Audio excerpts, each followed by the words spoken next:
विनेश फोगाट ने संन्यास की घोषणा कर दी है। संन्यास की घोषणा कर दी है। तो ये फाइनल में पहुंचने वाली पहली खिलाड़ी बनी थी, पहली महिला बनी थी कुश्ती में भारत की ओर से।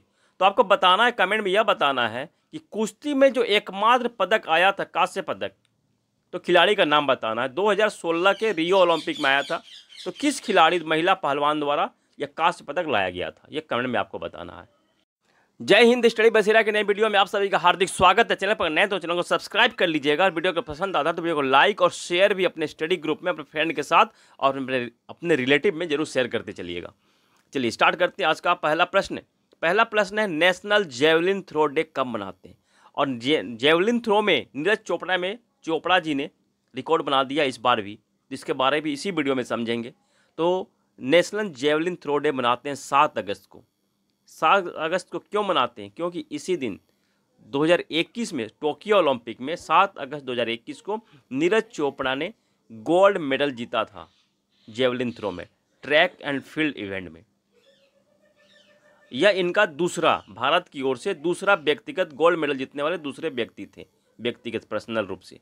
पहला गोल्ड मेडल जो भारत के लिए आया था, अभिनव बिंद्रा द्वारा आया था शूटिंग में। 2008 के बीजिंग ओलंपिक में अभिनव बिंद्रा ने जीता था पहला व्यक्तिगत स्वर्ण पदक, और दूसरा व्यक्तिगत स्वर्ण पदक नीरज चोपड़ा जी ने जीता था। ये कंप्लीट जानकारी थी। नीरज चोपड़ा जी के बारे में इस ओलंपिक में 2024 के पेरिस ओलंपिक में कौन सा मेडल जीता है, इसी वीडियो में कंप्लीट डिटेल समझेंगे। और भी बहुत सारे इंपॉर्टेंट प्रश्न हैं।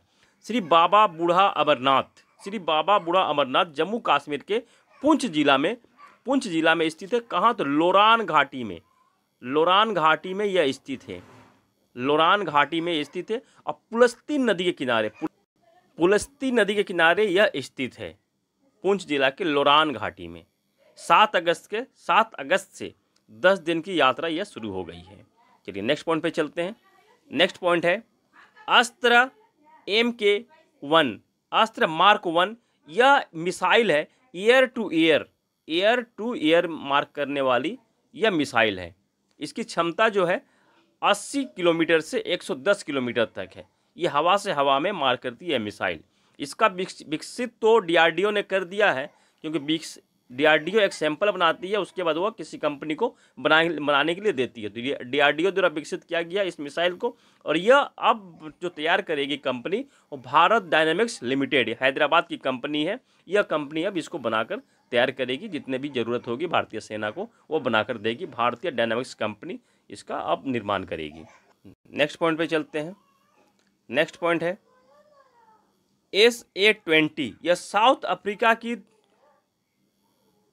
अफ्रीका की लोकल घरेलू SA-20 यह T20 लीग है।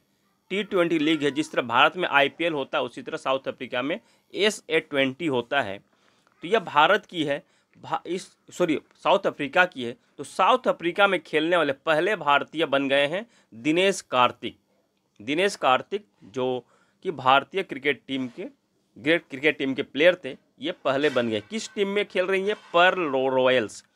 पर्ल रॉयल्स टीम में ये खेल रहे हैं। ये पहले भारतीय बन गए हैं SA-20 में खेलने वाले। चलिए नेक्स्ट पॉइंट पे चलते हैं। नेक्स्ट पॉइंट है उदार शक्ति एक्सरसाइज। यह उदार शक्ति एक्सरसाइज वायुसेना अभ्यास है, जो कि 5 अगस्त से 9 अगस्त 2024 के बीच हो रहा है। किन देशों के बीच होता है? यह भारत और मलेशिया के बीच होता है उदार शक्ति एक्सरसाइज। और कहाँ हो रहा है इस बार 2024 का? तो मलेशिया में ही हो रहा है। स्थान का नाम है क्वांटन, मलेशिया के क्वांटन शहर में। और मलेशिया और भारत के बीच में हरिमऊ शक्ति अभ्यास भी होता है। हरिमऊ शक्ति अभ्यास, जो कि यह सेना का अभ्यास है, सेना द्वारा यह अभ्यास किया जाता है। 2023 में अक्टूबर महीने में मेघालय के उमरोई में इसका आयोजन किया गया था, हरिमऊ शक्ति का। और समुद्र लक्ष्मण अभ्यास जो है, यह नौसैनिक अभ्यास है। भारत और मलेशिया के बीच नौसैनिक अभ्यास है। 2024 में विशाखापट्टनम में इसका आयोजन किया गया था। 2024 में विशाखापट्टनम में इसका आयोजन किया गया था समुद्र लक्ष्मण अभ्यास। मलेशिया की राजधानी होती है कुआलालंपुर। चलिए नेक्स्ट पॉइंट पे चलते हैं। वीडियो अगर पसंद आ रहा है तो वीडियो को लाइक करते चलिएगा। चलिए नेक्स्ट पॉइंट है, चलिए 33वां ओलंपिक जो पेरिस में 2024 का चल रहा है, तो भारतीय पुरुष हॉकी टीम ने ब्रॉन्ज मेडल जीत लिया है। किसे हराया है? स्पेन को हरा दिया है 2.21 से हरा दिया है स्पेन की हॉकी टीम को। भारतीय हॉकी टीम के कैप्टन कौन है? हरमनप्रीत सिंह है। जो गोलकीपर कौन है? पी आर श्रीजेश है। इन्होंने इस ओलंपिक के बाद पहले ही घोषणा कर दी थी कि 2024 ओलंपिक के बाद यह संन्यास ले लेंगे। तो इसके बाद यह इनका आखिरी ओलंपिक था और इसमें भारतीय हॉकी टीम ने इनको अच्छी विदाई दी है। ब्रॉन्ज मेडल के साथ इनको विदाई दी है पी आर श्रीजेश को। भारतीय पुरुष हॉकी टीम के कोच कौन है? ये क्रेग फुलटन, साउथ अफ्रीका से बिलोंग करते हैं, साउथ अफ्रीका के क्रेग फुलटन, ये इनके कोच हैं। तो भारतीय हॉकी टीम ने अब तक ओलंपिक में कितने मेडल जीते हैं? तो 13 मेडल जीते हैं। 13 उनमें से 8 गोल्ड है, 1 सिल्वर है और 4 ब्रॉन्ज है। 4 ब्रॉन्ज मेडल है। तो 4 ब्रॉन्ज मेडल इन्होंने जीते हैं। तो कब कब जीते हैं? पहला है 1968, इसका मैं 4 ब्रॉन्ज मेडल भारतीय हॉकी पुरुष टीम ने जीता है। कब कब? 1968। तो प्रश्न ये बनता है कि कब आखिरी मेडल कब जीता था, ये कब जीता था? तो 1972 में दूसरा 2020 टोक्यो ओलंपिक जो कि 2021 में हुआ था, 2020 का ही था, 2021 में हुआ था जो कोरोना के कारण से, और 2024 में ब्रॉन्ज मेडल। ये 4 ब्रॉन्ज मेडल हैं और 8 गोल्ड मेडल है और 1 सिल्वर। तो प्रश्न यहाँ बनता है, ये एक जो है बहुत ही इंपॉर्टेंट बन जाता है इस बार। तो एकमात्र भारतीय पुरुष हॉकी टीम ने एकमात्र सिल्वर मेडल जीता है, तो ये कब जीता था, किस ओलंपिक में? तो 1960 में जीता था। 1960 ओलंपिक में, 1960 में रोम इटली में जीता था। रोम ओलंपिक में 1960 में भारतीय टीम ने आखिरी गोल्ड मेडल कब जीता है? आखिरी गोल्ड में 1928 में तो पहला गोल्ड मेडल जीता था एम्स्टर्डम में। तो आखिरी गोल्ड मेडल कब जीता है? तो आखिरी गोल्ड मेडल जीता है 1980। 1980 ओलंपिक मॉस्को में हुआ था। मॉस्को सोवियत रूस का शहर है। इसमें गोल्ड मेडल जीता। आखिरी गोल्ड मेडल 1980 में, ये भी ध्यान रखिएगा, आखिरी गोल्ड मेडल इन्होंने जीता। अभी उसके बाद गोल्ड मेडल नहीं जीता है भारतीय हॉकी टीम ने। तो कंप्लीट जानकारी थी यहाँ ओलंपिक के बारे में, मतलब हॉकी टीम के बारे में। आप थोड़ा ओलंपिक के बारे और थोड़ा कुछ समझ लेते हैं, इंपॉर्टेंट पॉइंट जो है। और भारतीय हॉकी टीम ने लगातार दूसरा ब्रॉन्ज मेडल जीतने वाली टीम भी बन गई है। यह चौथा कांस्य पदक, ये तो हम लोग देख लिया है। लगातार 2 ओलंपिक में ब्रॉन्ज मेडल जीतने वाली, 2020 और 2024 में। विनेश फोगाट जो 100 ग्राम के कारण से डिस्क्वालीफाई हो गई थी फाइनल में खेलने के कारण से, जो पहलवान है, कुश्ती रेसलर है, तो विनेश फोगाट ने संन्यास की घोषणा कर दी है। संन्यास की घोषणा कर दी है। तो ये फाइनल में पहुंचने वाली पहली खिलाड़ी बनी थी, पहली महिला बनी थी कुश्ती में भारत की ओर से।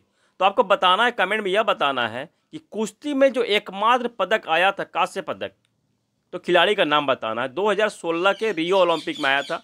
तो किस खिलाड़ी, महिला पहलवान द्वारा यह कांस्य पदक लाया गया था, यह कमेंट में आपको बताना है।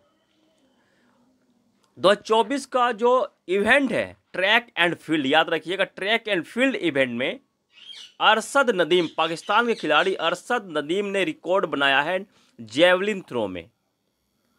फील्ड इवेंट का नाम है ट्रैक एंड फील्ड और गेम है जेवलिन थ्रो। 92.97 मीटर भाला फेंक कर इन्होंने रिकॉर्ड बना दिया है। ये रिकॉर्ड बनाएगा, ओलंपिक का रिकॉर्ड है, वर्ल्ड रिकॉर्ड नहीं है, ध्यान से समझिएगा। ये ओलंपिक में रिकॉर्ड बना है। 92.97 का रिकॉर्ड फेंका पाकिस्तान के खिलाड़ी और इन्होंने गोल्ड मेडल जीत लिया है। और सिल्वर मेडल हमारे पास भाला फेंक नीरज चोपड़ा जी ने जीता है। 89.45 मीटर इन्होंने भाला फेंका है और ये सिल्वर मेडल इन्होंने जीत लिया है। सिल्वर मेडल, गोल्ड से चूक गए हैं। पिछले बार 2021 में इन्होंने टोक्यो ओलंपिक में 87.58 मीटर भाला फेंककर गोल्ड मेडल जीता था टोक्यो ओलंपिक में। इस बार 89.45 मीटर फेंका है, ज़्यादा ही फेंका है पिछले बार से, परंतु सिल्वर मेडल मिल गया है। सिल्वर मेडल से इनको संतुष्ट होना पड़ा है।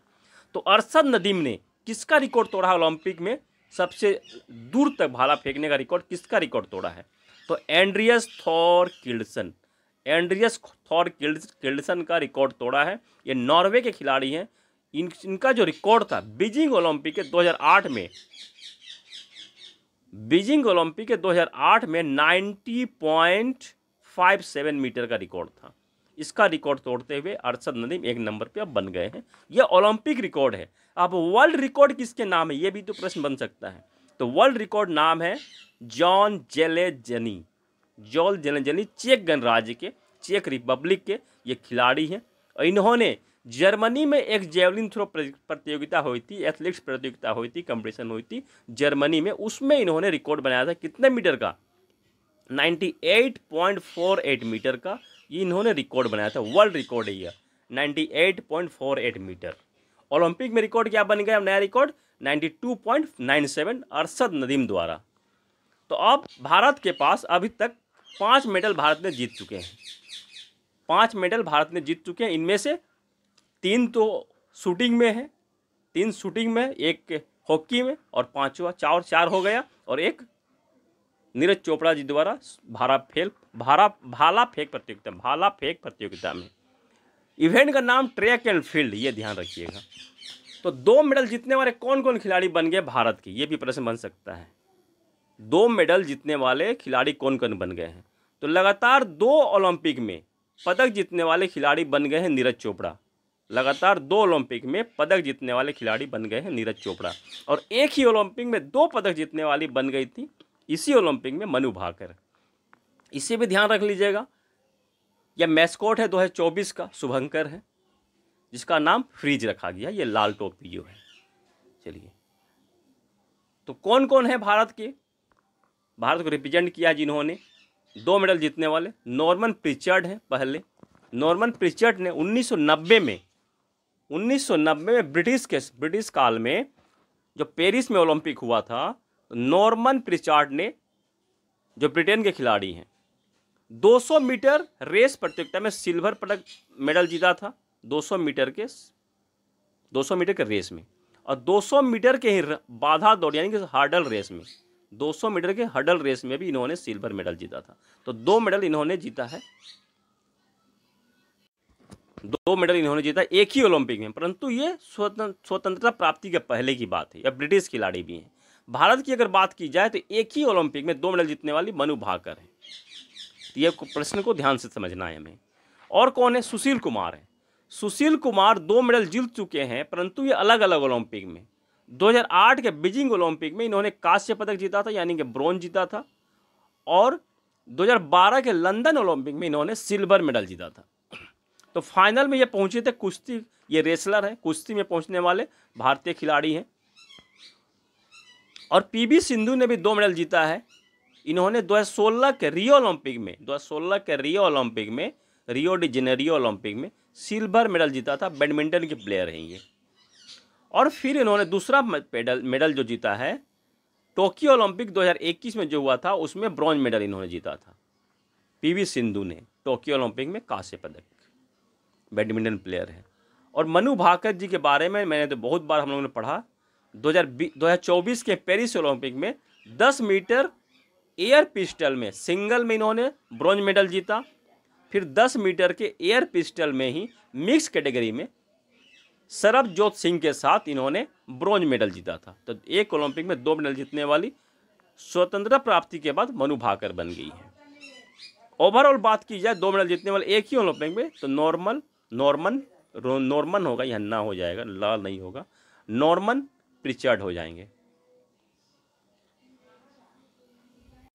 इस तरह से 5वें प्लेयर बन गए हैं नीरज चोपड़ा 2 मेडल जीतने वाले। पहला गोल्ड मेडल इन्होंने जीता था टोक्यो ओलंपिक में गोल्ड मेडल जीता था इन्होंने। और दूसरा अभी सिल्वर मेडल जीता इन्होंने पेरिस ओलंपिक 2024 में। तो लगातार 2 ओलंपिक में पदक जीतने वाले नीरज चोपड़ा बन गए भारतीय खिलाड़ी। इनको भी ध्यान रखना है कितना मीटर फेंका है नीरज चोपड़ा ने। टोक्यो ओलंपिक में इन्होंने फेंका था 87.58 मीटर, और पेरिस ओलंपिक में इन्होंने फेंका है 89.45 मीटर। रिकॉर्ड कितने का बना है, जो पाकिस्तानी खिलाड़ी अरशद नदीम ने फेंका है, तो 92.97 रिकॉर्ड बन गया है। किसका रिकॉर्ड तोड़ा है, ये भी ध्यान रखना है। थॉर किर्लसन नॉर्वे के खिलाड़ी का रिकॉर्ड तोड़ा है। ओलंपिक में। वर्ल्ड रिकॉर्ड किसके नाम है? जान जेलेजनी, चेक गणराज्य, चेक रिपब्लिक के प्लेयर के नाम है। चलिए नेक्स्ट पॉइंट पे चलते हैं। ये तो कल के वीडियो में हम लोग पढ़ा था कि ओलंपिक कब है, इसे भी देख लीजिए। अगर अब नए कोई व्यूवर्स आए हैं तो वो देख लेंगे यहाँ से। इस पर ये रिकॉर्ड जो है कि कब कब विंटर ओलंपिक, समर ओलंपिक का कंप्लीट लिस्ट है कि 2024 के बाद कब और कहाँ होगा। चलिए नेक्स्ट पॉइंट पे चलते हैं। नेक्स्ट पॉइंट है गुरु घासीदास